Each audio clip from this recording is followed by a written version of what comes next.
Okay, everybody, so we just did our energy exchange for the day. Again, new day, new location, new chance to be a different version of ourselves, a new chance to let something old go and call in a new way of existing in the world. And so the energy that came up, again, with my charts and my pendulum, this is called dowsing. The energy that came up that we wanted to release was malice, and the energy that would be most beneficial for us to call in its place was cheerfulness. It makes a whole lot of sense, right? And sometimes I dive into the psychology of all of this and what some of these things can mean, the relationship between the malice and the cheerfulness. But in this case, it feels really simple. We're all feeling a lot of malice, and it would benefit us to just be more cheerful. It's funny because this was my message from Spirit last night, was have fun, have humor. Don't have to take life so seriously.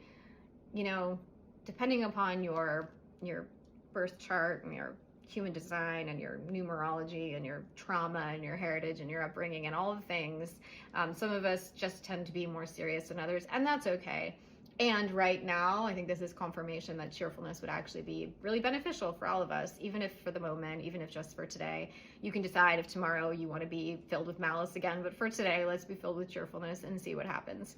So the first thing I always ask, well, not always, but lately we've been asking, what's the root? So what's the root of this malice and where's it coming from? Because sometimes when we find the root, it's a lot easier to let it go. And you're like, oh, I see. That's why when we incorporate our thinking mind, our conscious mind, with our heart and our emotions and with what's going on in our subconscious, what is at the root of things, we sort of have this alignment that starts to take place. And when we're in alignment, it's really easy to let things come and go. It's almost like the pipe is now open. This pipe of energy exchange is now open, because before, if you don't know why something is happening, if your mind is not in alignment with your words, it's not in alignment with your heart, it's not in alignment with your gut, then yeah, it's harder for things to move freely and for you to, again, it's fine to experience malice. You can experience malice, but when it gets stuck somewhere, right? Now it's like stuck in one of our systems. It's hanging out there and we can't move it through. We can't just have a normal flow of emotions throughout our day because they're getting stuck somewhere in that path. So we're going to look for the root, and hopefully that will help us get into alignment with our mind, our conscious mind, our subconscious mind, our gut, and deep down on a soul level, figuring out what might be going on here so we can pull it up and then really truly once and for all release it and let it go. So chart 19, Grandma's good advice. Thanks, Grandma. We love you. Grandma's good advice says this about the root of malice. The root of malice is a lack of faith. So the lack of faith, interesting. So when we don't believe that things happen for a reason, we can have a lot of malice about the things that happen. But when we accept that there is a reason for what happens, and that reason isn't, I'm not talking about a divine reason. I'm not talking about like, oh, well, there is a big God out in the sky who planned this out for you and wanted you to experience this bad thing. It's not that. The reason is the reason that we make of it, right? Like, symbolism to me is so fascinating because one symbol can mean something different to every single person who views that same symbol, right? So like if we're all speaking English and we use the word hat, hat is a hat is a hat. It's just a hat, it's what it is. But when you have symbolism and you have the ability to choose the meaning of a thing that happens in your life, there comes there's responsibility with that, but there also comes this great freedom because we no longer have to see the bad things that happen to us as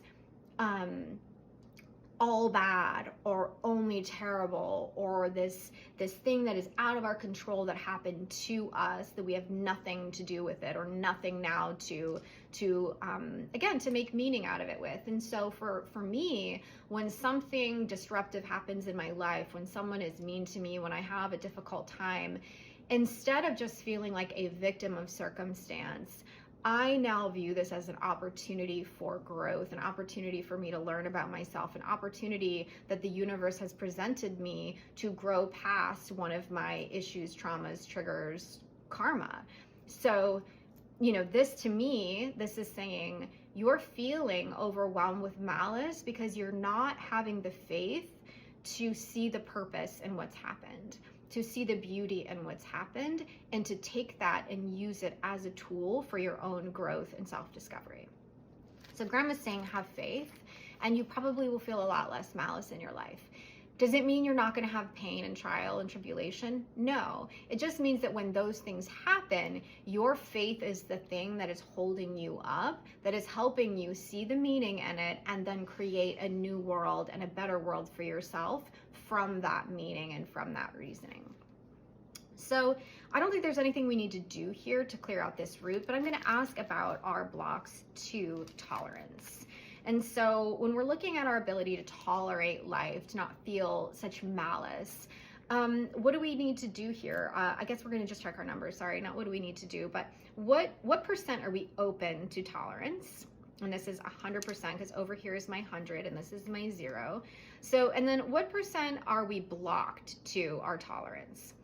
Also 100%. So we're open to it. We want to be more tolerant, but there's a block, an external thing in our life. And those can be mental programming, the systems that we're operating inside of, our heritage, our ancestry, our upbringing. It can be all these sort of external things blocking us. So that's what we're going to look at. We're going to say, what do we need to do to unblock ourselves to tolerance so we can just be kind of happier, more legit, laid back people?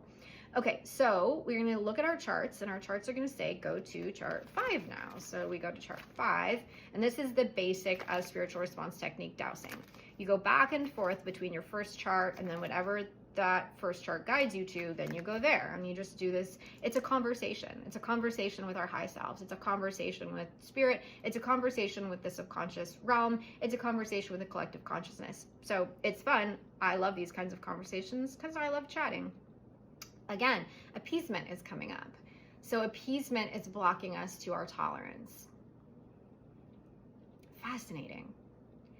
If you are somebody who's spent a good deal of your life operating inside of appeasement, I would guess that your tolerance right now is pretty freaking low, because you have filled up your emotional cup with everybody else's crap and always act like you were fine and always acted like everything was okay. And now you have no tolerance left because you've just been in appeasement mode. Oh, this is what you want? Okay, I'll do what you want. Oh, this is what you need? Okay, I'll give you what you need. And now you're resentful.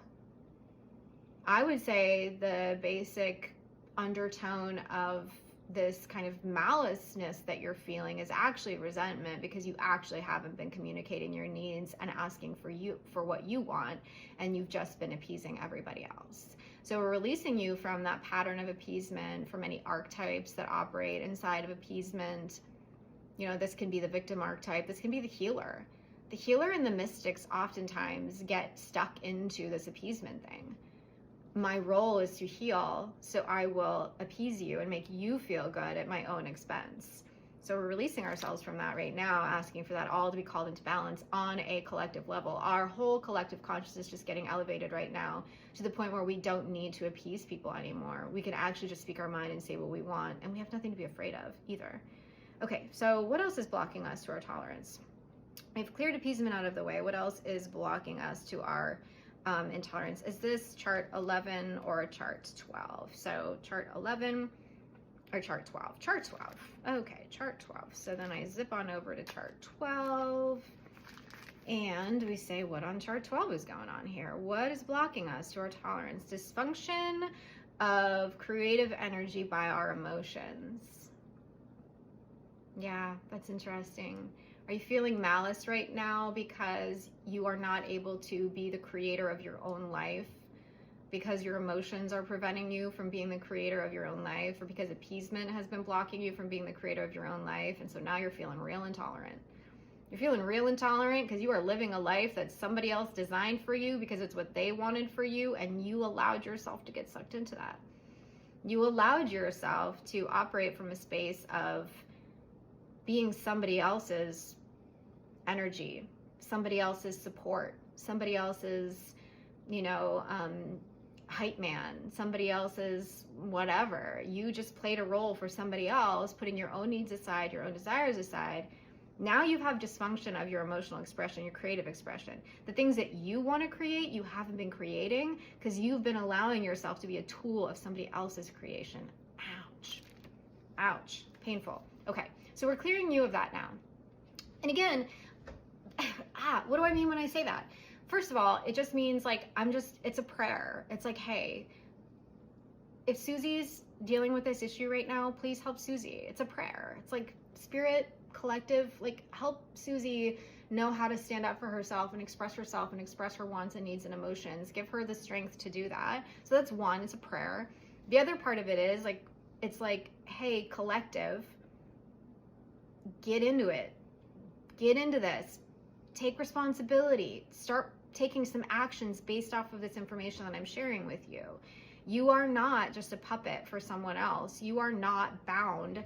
You do not owe anyone anything. You are not under some contractual obligation to stifle your own creative expression at the expense of someone else. And I'm not saying don't be a good community member. I'm not saying don't be a good partner. I'm not saying don't negotiate. I'm not saying don't collaborate. I'm just saying there is somebody out here right now who has been living in imbalance. They have been allowing their own creative fire to be dimmed and diminished, to lift someone else up, to support somebody else's dreams, to make somebody else happy, to appease somebody else's anger, to avoid someone else's anger, to avoid somebody else's vitriol, to avoid somebody else's passive aggressive comments, to avoid somebody else's silence, to avoid somebody else hurting you. You have been stifling your own fire. And you can change that. You don't have to keep doing that. You don't have to keep doing that. So what else is going on here that is blocking us to our tolerance? Think of how much more tolerant you'll feel when you are allowing yourself to create the life that you want for yourself. And that can mean so many things. And it doesn't mean shirking all your responsibilities. It doesn't mean giving up on people. Again, it doesn't mean all of a sudden escaping to Cabo and forgetting about your kids and your family and your obligations and the things you have to do. That's not it. But again, it's just saying, where and how are the spaces where I can support myself here, where I can be a priority here, where I can have some of this energy focused on me and my life and what I want. Okay, so what is now on chart 30 that you wanted me to look at? Head to toe, search and clear. I didn't even know that was in here. Head to toe, search and clear. Head to toe, search and clear. We're searching out this feeling of malice, this feeling of intolerance, head to toe, and we're clearing it out. This is Reiki, right? This is verbal Reiki. And this is your ability right now to do the same thing. Just be like, head to toe, I search and clear anything that isn't serving me, anything that isn't in my highest good, any patterns, any habits that I've been operating inside of, I search and clear them out now. Any outdated belief systems, I search and clear them out now. Any archetypes that are not in my highest good, I search and clear them out now. Search and clear. I love that. I love that so much because I feel like that's what I do with SRT. It's a search and clear mission. What else can we do to help open us up to or unblock us to our tolerance? Ooh, chart 3. Okay, and we have a program. So what's the program? What's some programming here that would benefit us from being released and changed out and destroyed and dissolved and disintegrated and rebooted and redeveloped and redesigned? So we're just clearing everything on chart 25. There's no need to research it or pursue anything. We're just saying it's all cleared. Everything on chart 25 is all cleared. Looking at chart 17. All right, what on chart 17 is going to help us be more tolerant with ourselves and with others? Unwillingness to let go of old beliefs. Clear everybody from their unwillingness to let go of old beliefs, and we download everybody with excitement over the new way of being, the new way of thinking, new way of existing in this world. How excited are you? How excited can you get when you think about the new way you're going to exist in this world? Hopefully very. Hopefully it's like, hopefully you're feeling lots of excitement and inspiration right now and not just tolerance. Ooh, okay. Okay, 10A, and then I'll check my numbers. I'm going to do this one chart, and then I'm going to check my numbers and see what's going on. Dissipation of our vital energies. This came up before in a clearing last week, and that's exactly what's happening when we appease. And I actually think it was this exact same kind of thing. It was like, we're appeasing everybody else, we're serving everyone else, we're blocking our own creative life force, and because of that, we're dissipating our vital energies, which means we have no vital energies left to serve ourselves, to, you know, be the creators that we are in our own life, to have ownership over our thoughts, our actions, our feelings, all of that. So we're just closing any openings where our energy, our vital energies are dissipating. And we're encouraging everybody to take a moment to look within and say, where in my life am I allowing my vital energies to dissipate? Where in my life am I giving away my vital energy? And that is causing me to feel malice against other people because I'm actually resentful because I've allowed my vital energies to dissipate into them instead of into the things that matter to me and are important to me. And if I prioritize myself, wow, I am suddenly the most tolerant person in the world. I can tolerate so much more when I am honoring myself and not betraying myself. I wouldn't be surprised. So was this malice focused on other people or internally onto ourselves? Was this malice? Yeah, it was onto ourselves. So we were feeling that malice towards ourselves for betraying ourselves and for not prioritizing ourselves. And we're not having tolerance for anybody or anything right now because we have just been betraying ourselves. And now we're correcting that. And we're saying, I will prioritize myself. I will put myself somewhere near first. And first can maybe be shared. Obviously, if you've got kids or a mom you're taking care of, or, you know, whatever. I'm not asking you to suddenly not take care of your family or your children or your obligations, but there has to be a way. There has to be a way to also prioritize yourself. Watching a parent neglect themselves is actually not good for children. Watching a parent lose themselves is actually not good for children. Watching your partner neglect themselves is actually not good for a relationship. Allowing yourself to shrink and shrivel up in service to someone else is actually not good for those people, because eventually you will just shrivel up and be no more. And then what do you have for them? You know, chances are you will end up neglecting them unintentionally because you have dissipated so many of your vital energies that you have nothing left to give them. And is that what they want and to want to see, to want to feel? No. They don't want to feel, in the end, neglected by their very loving parent or family member or partner because that person has spent so many years neglecting themselves that now, you know, they show up at 45 years old and they have nothing left to give, or they show up at 50 years old and they have nothing left to give because they've given it all away. And they've never held on to their vital energies because they've always just, you know, not prioritized themselves. So now what percent are we open to tolerance? 100%. Now what percent are we blocked to our tolerance? 0%. Wonderful. And have we cleared out the root of this malice? Yes or no? No. What else do we need to do? What else do we need to do to clear out this malice? There's something else that we need to do here to clear out this malice. There's themes, challenges, and soul qualities.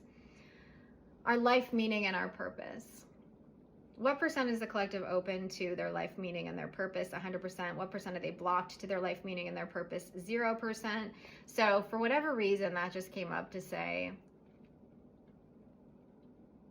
ask yourself what your life meaning and purpose is outside of the role you play in relationships.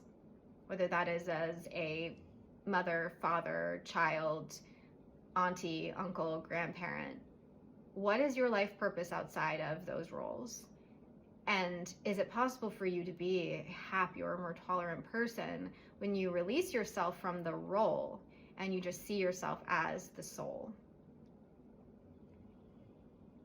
that is serving people because you want to and because you have the capacity for it, not because it is some role you are obligated to play?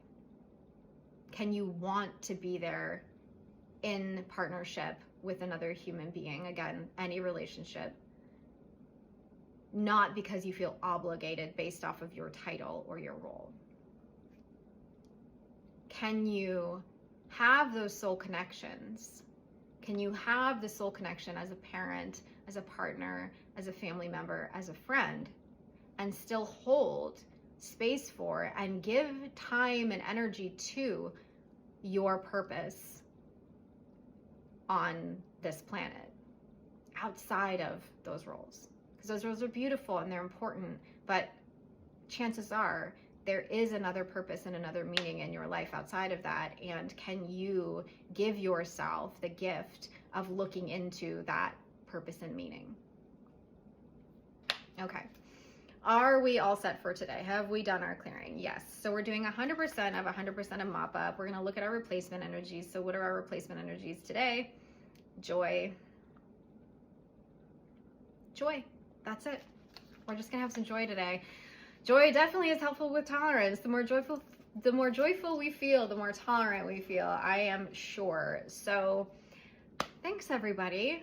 This is dowsing. This is a little bit more than dowsing 101. You can use a pendulum for anything. You can use a pendulum for yes and no questions, though I try to avoid those because those change as free will changes, as the world changes, as our timeline changes, as the reality changes, as the parallel you happen to be in at any given time changes. The yes and no answers are not always the most consistent on the long term. They can be helpful in the moment about basic stuff like, should I take my vitamin C today? Yes, you should take your vitamin C today. Those sorts of things are great. It's a really fascinating tool. It's a really fascinating modality. Again, this is called spiritual response technique.